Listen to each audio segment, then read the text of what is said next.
Parlons Cheval, le podcast de l'Institut français du cheval et de l'équitation.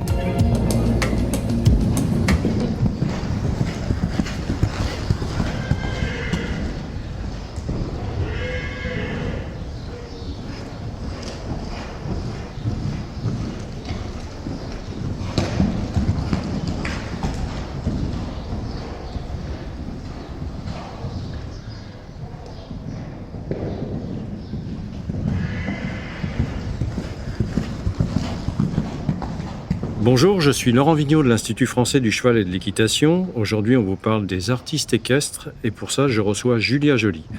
Alors Julia, tu es ingénieure d'études aux observatoires de l'IFCE depuis 2 ans, je crois, c'est ça ? C'est ça. Et donc, tu as fait des études d'histoire de l'art et d'urbanisme et tu es venue maintenant donc à ces études sur les observatoires. Peux-tu nous parler de l'origine de cette étude ? Alors, l'étude a été commandée par la Fédération française d'équitation et le Syndicat national des artistes équestres.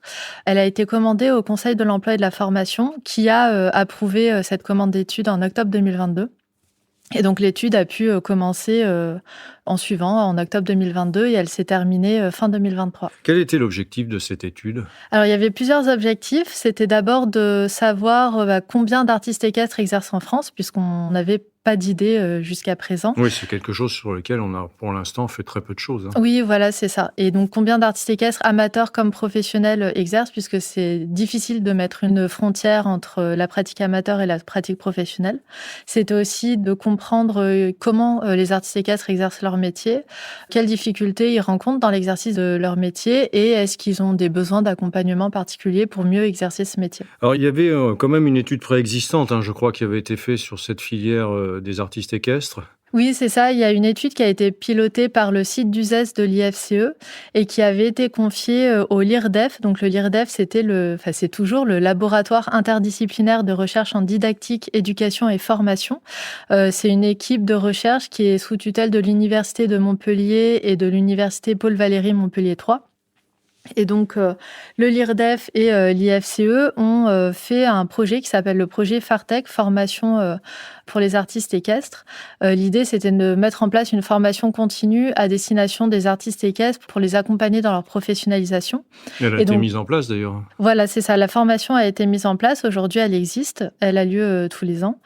Et cette étude, c'était une étude qualitative, donc qui reposait sur des entretiens avec des artistes équestres. Et donc là, l'idée avec cette nouvelle étude, c'était de compléter cette étude qualitative par une étude quantitative. Donc, par quantitative, on entend une étude qui repose sur des chiffres.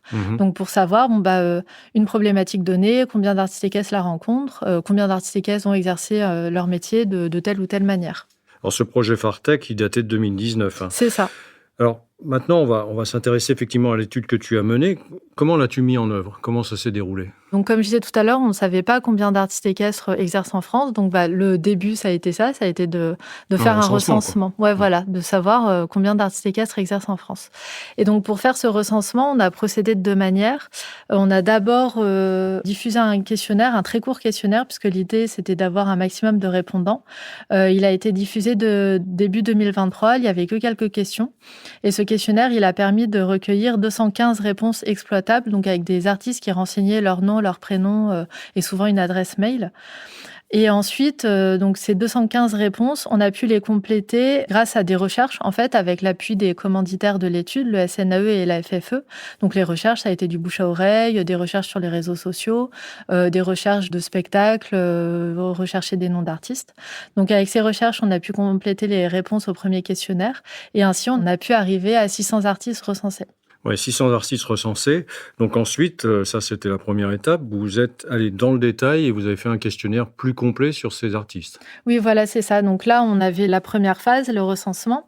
On a ensuite pu commencer la deuxième phase, qui est vraiment l'analyse proprement dite des conditions d'exercice du métier d'artiste équestre. Et donc, pour pouvoir faire cette deuxième phase, on a commencé, là encore, comme l'étude précédente, par réaliser des entretiens avec des artistes équestres. On a réalisé 33 entretiens avec des artistes équestres, mais pas seulement aussi avec des personnes qui gravitent autour de ce milieu-là. Et grâce à ces entretiens, on a pu dégager des thématiques qui étaient abordées dans le deuxième questionnaire détaillé et aussi un vocabulaire à utiliser pour pouvoir être compréhensible par les artistes équestres qui allaient participer. Voilà, donc ce deuxième questionnaire, beaucoup plus complet et plus long que le précédent, il avait pu être diffusé pendant l'été 2023. On a obtenu 171 réponses exploitables, donc il était assez long, donc on savait qu'on n'aurait pas 100% de réponses, mais 171 réponses exploitables sur 600 artistes recensés, on pouvait considérer qu'on était représentatif. Donc après les réponses au questionnaire, on a pu procéder à l'analyse des résultats. Cette analyse, déjà, quels premiers enseignements elle a pu donner? Quelle généralité as-tu pu dégager? Alors en grande généralité, donc qui concerne tous les artistes équestres, on a pu regarder où ils habitaient. Alors on s'est intéressé à la France métropolitaine pour cette étude. Ce qu'on a vu, c'est que la région la plus représentée pour le lieu d'habitation des artistes équestres, c'est l'Occitanie. On a 18% des répondants qui habitent en Occitanie. Et vient ensuite les Pays de la Loire. On a 13% des répondants qui habitent dans les Pays de la Loire. On a vu que 6 professionnels sur 10 exercent ce métier depuis plus de 10 ans et qu'il y a une majorité de femmes dans les répondants. On a 67% de femmes. Ce qu'on a pu faire aussi, c'est répartir les répondants en 3 grands profils. Tu as pu dégager 3 profils. Ouais, c'est ça. Le profil le plus représenté, c'est ceux qui sont artistes équestres professionnels, mais pas seulement. Donc ça leur représente 62% des participants. Et donc pas seulement, ça veut dire qu'ils ont une autre activité en dehors de leur métier d'artiste équestre, que ce soit en parallèle ou dans le prolongement du métier d'artiste équestre. L'autre catégorie qu'on a pu dégager, qui concerne aussi les professionnels, c'est ceux qui sont artistes équestres professionnels et uniquement artistes équestres professionnels. Ça, c'est une minorité. Voilà, c'est une minorité, ils sont que 16%. Et ensuite, le troisième profil, c'est les amateurs, qui eux sont 22% des répondants. Alors, autre enseignement, ce sont surtout des intermittents. Ouais, c'est ça. On a demandé sous quelle situation professionnelle ils exerçaient ce métier d'artiste équestre. Et la plupart sont intermittents du spectacle. C'est 6 sur 10 qui sont intermittents du spectacle. Et viennent ensuite un peu plus loin les chefs d'entreprise et les exploitants agricoles. Et on leur a demandé s'ils étaient satisfaits de cette situation professionnelle qu'ils utilisaient. Et en fait, la grande majorité sont satisfaits, ou au moins en partie satisfaits de leur situation professionnelle. C'est 90% des répondants, sachant que ceux qui étaient les plus satisfaits, c'était les intermittents du spectacle. Il y a différentes façons d'exercer ce métier. On l'a déjà en partie abordé. On a des professionnels, on a des amateurs. Est-ce que tu peux nous parler plus en détail des professionnels ? Oui, alors pour les professionnels, on leur a demandé quelle était la situation économique de leur activité d'artiste équestre. Est-ce qu'ils en vivent? Est-ce qu'ils dégagent un revenu? Ce qu'on a vu, c'est que un tout petit peu plus de la moitié se dégage un revenu, 51%, mais on en a quand même 19% pour lesquels c'est une dépense, sachant que les proportions étaient à peu près les mêmes que les professionnels soient uniquement artistes équestres ou plus réactifs.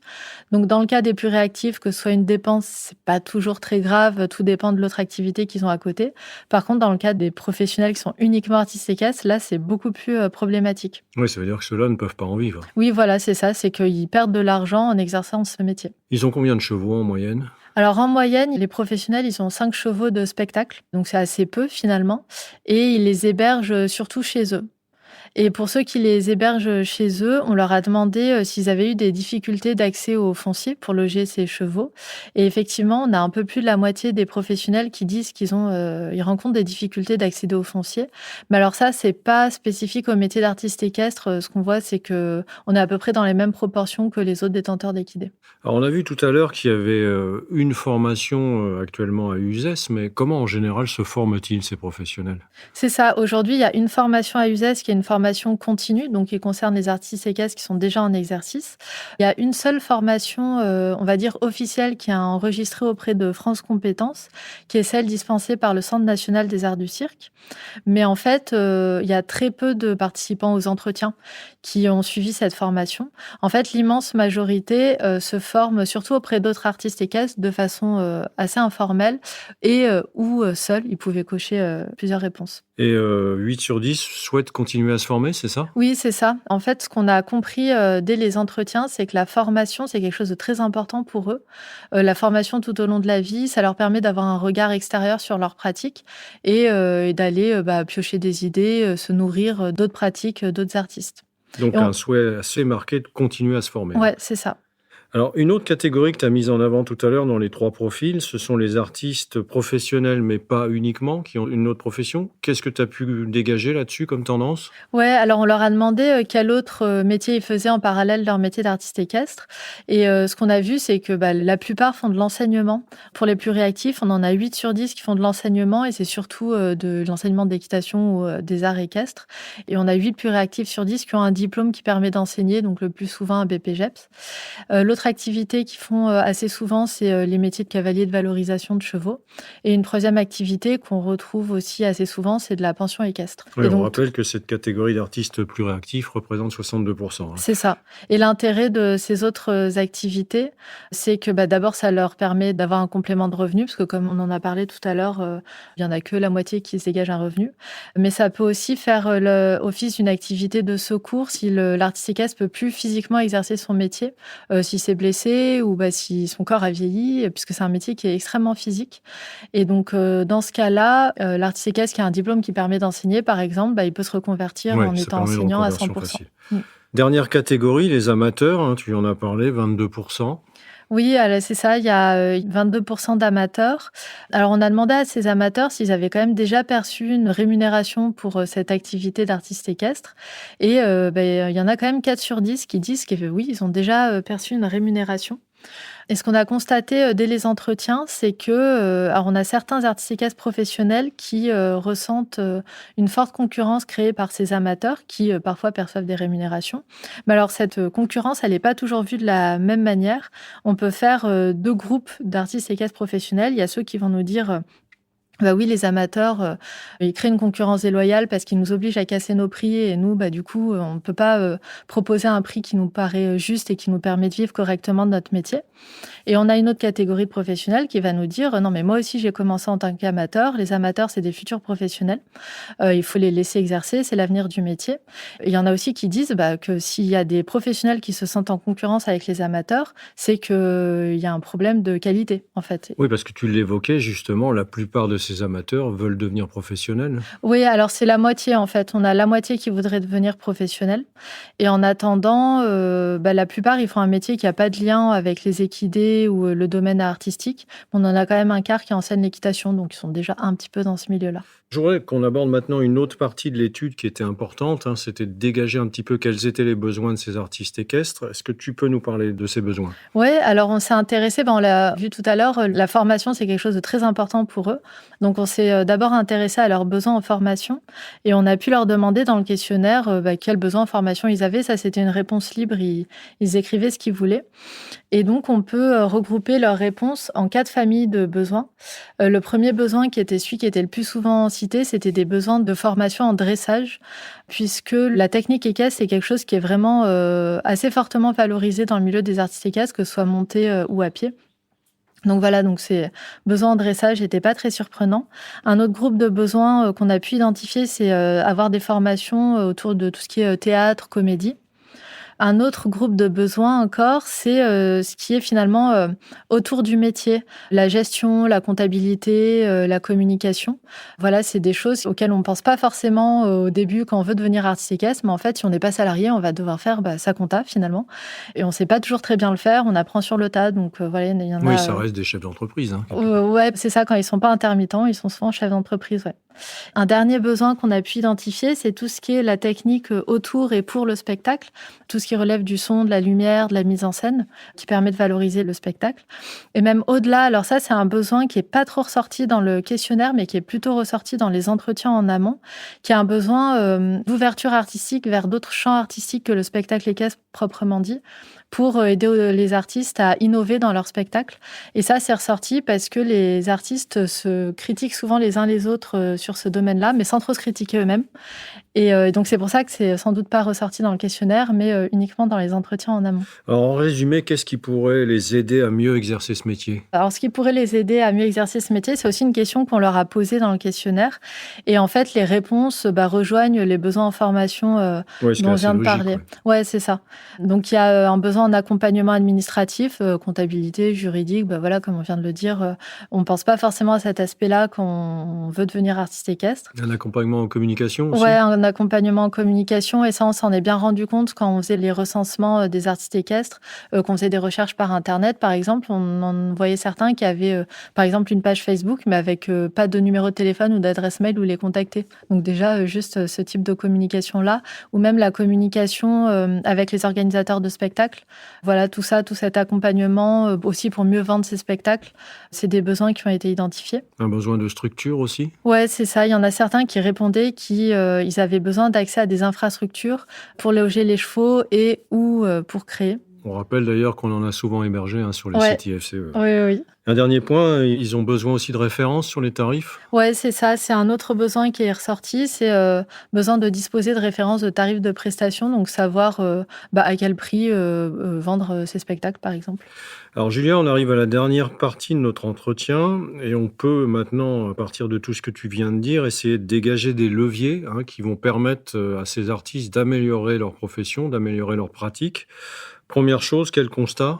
Alors, c'est ça, on a pu dégager 4 grands constats et 4 leviers avec cette étude. Donc, le premier constat qu'on peut faire, c'est que, alors ça, c'est des choses qu'on a surtout vues en entretien, c'est qu'on a certains artistes qui nous ont fait remonter qu'ils avaient des conditions de travail qui étaient parfois inadaptées à leur métier. Ou par exemple, ils arrivent sur le lieu de leur spectacle, ils se rendent compte qu'il n'y a pas de point d'eau pour les chevaux, ou qu'on leur demande la scène était en fait un roncier vaguement coupé, et donc c'est des conditions très difficiles pour pouvoir proposer un spectacle de qualité. Donc ça veut dire qu'il faut plus travailler en amont. Ouais, voilà, exactement. L'idée, ce serait de les aider à mieux communiquer en amont avec les organisateurs de spectacles, donc savoir communiquer ses besoins, et puis savoir aussi éventuellement négocier ses tarifs, ça peut être utile. Et toujours en amont, l'idée, ce serait de créer une brochure synthétique à destination des organisateurs de spectacles équestres. Alors surtout quand ils viennent pas du milieu du cheval, parce que ces problèmes de conditions de travail inadaptées, c'était pas par malveillance des organisateurs de spectacles, c'était par méconnaissance du cheval. Absolument. Deuxième constat, ça tourne autour de la formation, sur lequel tu as beaucoup insisté. Ouais, c'est ça. Le deuxième constat, c'est que on l'a vu, il y a une formation qui est souvent informelle, qui est jugée satisfaisante par les artistes équestres, mais qui a développé avec les axes de formation dont on vient de parler. Alors, troisième constat, il y a des situations professionnelles très diverses. Oui, voilà. Il y a différentes situations professionnelles en fonction du profil de l'artiste équestre, mais la plupart sont quand même intermittents. Et un levier pour améliorer l'exercice du métier, ce serait de pouvoir, pour les artistes équestres, disposer d'un accompagnement administratif et en matière de communication. Et cet accompagnement, il pourrait se faire le plus tôt possible dès que l'artiste équestre souhaite se professionnaliser, déjà pour s'orienter vers une situation professionnelle adaptée. Puis après, tout au long de la carrière, pour aider en matière de gestion, de comptabilité et de communication. Dernier constat, on a vu qu'on avait la coexistence de deux mondes, les amateurs, les professionnels, sans qu'il y ait une réelle frontière entre les deux, et des problèmes de concurrence. C'est ça. Et donc, un levier qu'on a pu dégager, alors ça, c'est des idées qui ont été plusieurs fois citées en entretien par les artistes équestres eux-mêmes, c'était de mettre en place une grille tarifaire. En fait, il y a un exemple qui m'a souvent été cité, c'était la Convention collective nationale de la production cinématographique qui concerne les artistes-interprètes et dans laquelle il y a une grille tarifaire, en fait, quand les artistes-interprètes sont salariés, c'est un salaire minimum auquel ils peuvent avoir droit selon différents critères. Et donc, plusieurs artistes équestres citaient cet exemple en disant que ça pouvait être utile au moins pour les artistes équestres salariés. Mais alors ça, bien sûr, ça supposerait l'existence d'une convention collective qui concerne ce métier qui n'existe pas encore aujourd'hui. C'est finalement un métier assez peu connu. Ton étude permet de mettre la lumière dessus. Et qu'est-ce qu'on peut en dire de façon très synthétique ? Alors, ce qu'on peut en dire, et ce qui avait déjà permis de vraiment dégager l'étude Fartech précédente, c'est que c'est un métier qui est émergent, en fait, et qui est en cours de structuration, ce qui explique notamment ces problématiques de concurrence, par exemple, entre amateurs et professionnels, de manque de connaissances des besoins du métier par certains organisateurs du spectacle. Donc, ouais, c'est ça, c'est vraiment un métier... De manque de formation spécifique aussi. Oui, voilà, c'est ça, il n'y a pas encore de formation. C'est un métier qui est en cours de structuration, finalement. Et je précise d'ailleurs qu'il y a un rapport complet sur ton étude qui est sorti et dont le lien est dans la description du podcast. C'est ça. Merci Julia. Merci. Si vous souhaitez en savoir plus sur le sujet, rendez-vous dans la description du podcast où vous trouverez des liens utiles sur notre site equipedia.ifce.fr. Vous pouvez aussi nous rejoindre sur notre groupe Facebook Equipedia Sciences et Innovation Equine pour plus de contenu. Pour ne manquer aucun épisode, abonnez-vous, partagez, commentez et n'hésitez pas à laisser 5 étoiles sur Apple Podcasts et Spotify. À très vite pour un nouvel épisode.